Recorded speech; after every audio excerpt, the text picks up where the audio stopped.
This book came from the fiery depths of hell.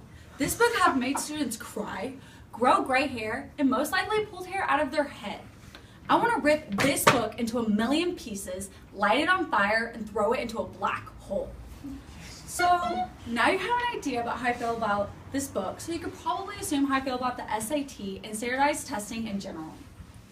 Today, I'm going to share with you the problems of standardized testing, why it shouldn't be so heavily weighted if you get into a certain college or not, or determine the type of scholarships you receive. I'm going to tell you how we can fix this problem and what the future for the students will hold.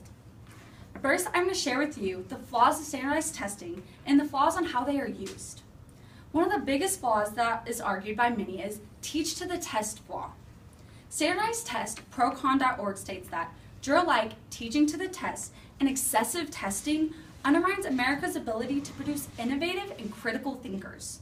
According to earnweb.com, by imposing standards on students' minds, we are depriving them of their fundamental intellectual freedom by applying one standard set of knowledge. Standardized tests do not test higher order thinking skills. So you're only learning and practicing what's on the test. How is that going to help you when you're applying for a job later in life? Teachers only care about how well you do because the education departments in your school will look good. Yes, teachers have pressure, but so do the students. I personally felt a ton of pressure because I knew I was going to a private university. I knew I needed to get a decent score to have a good scholarship for my parents. All this pressure can and does lead to test anxiety. According to worklife.columbia.edu, standardized testing evaluates a student's performance on one particular day and does not take into account external factors. There are many people who simply don't perform well on tests. Many of these students are smart and understand the content, but it doesn't show on the test. Many of these students develop test anxiety, which hinders their performance. The fact that one test can make such a huge impact on your life is stressful. And the fact that your GPA is often second bar from the SAT can be frustrating. Admissions mainly look at your SAT score. Students get by high school without putting forth any effort and are amazing test takers and kill at the SAT. How is this fair for the straight-A student who's a poor test taker and their SAT score doesn't reflect their GPA?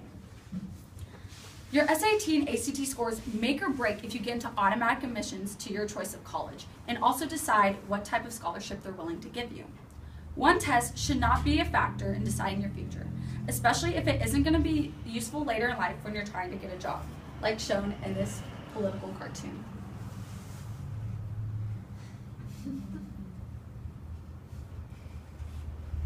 Now that I've shared with you the flaws of standardized testing, let me tell you how we can fix this problem for the stressed out students and teachers.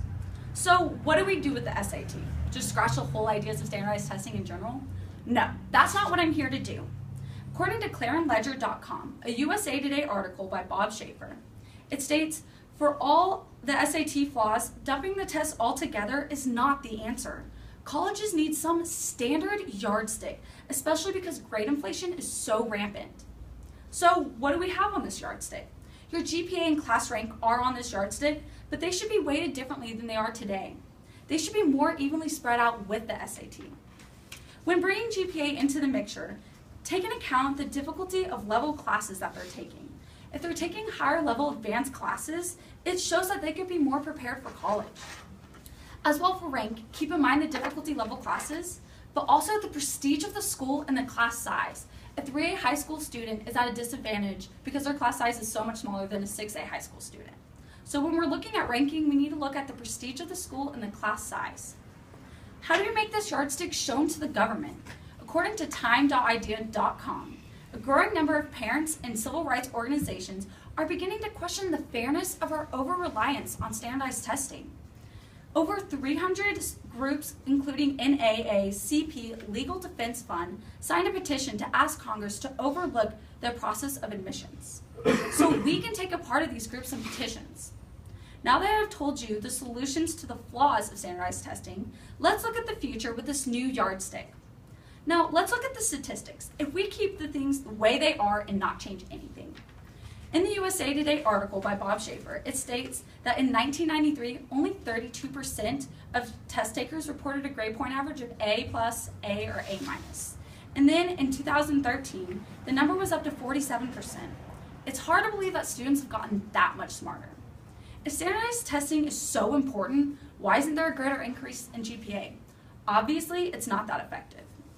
GPA will become a bigger factor, students will start taking their classes more seriously, and actually challenge themselves in high school. With the previous statistic, it shows that students don't take high school itself seriously and just try to get by merely on their SAT and ACT scores. I don't know about you guys, but high school for me was a joke other than my advanced math class, Spanish, and dual credit English. High school students will become more competitive with academics, mainly because they're taking their classes more seriously instead of just trying to get by. If we change this yardstick, students will have less stress and pressure for this known SAT test that makes or breaks their college future. With less stress about the test, there will most likely be a decrease in test anxiety. The SAT will help you get into college and will help you with scholarships, but it won't be a deciding factor, but still a major factor. So students should still take it seriously, just not to the point where if they bomb it, it's the end of the world. If students go into the mindset, this test won't ruin my life, then they will not second guess every answer and actually breathe instead of cry during a test. Overall, if we make SAT, GPA, and class rank evenly weighted, students' lives will become less stressful, but at the same time, taking all three factors seriously, they become a better rounded student. In conclusion, the SAT and standardized testing have flaws, but it's not the end of the world. We can still fix it today by making petitions to the government to overlook college admissions procedures. If we do this, then the future will hold a more healthy, competitive education atmosphere in schools and also have better rounded students. For now, the SAT and ACT are here to stay, and that's okay, if and only if colleges have the smarts to put them in the proper perspective.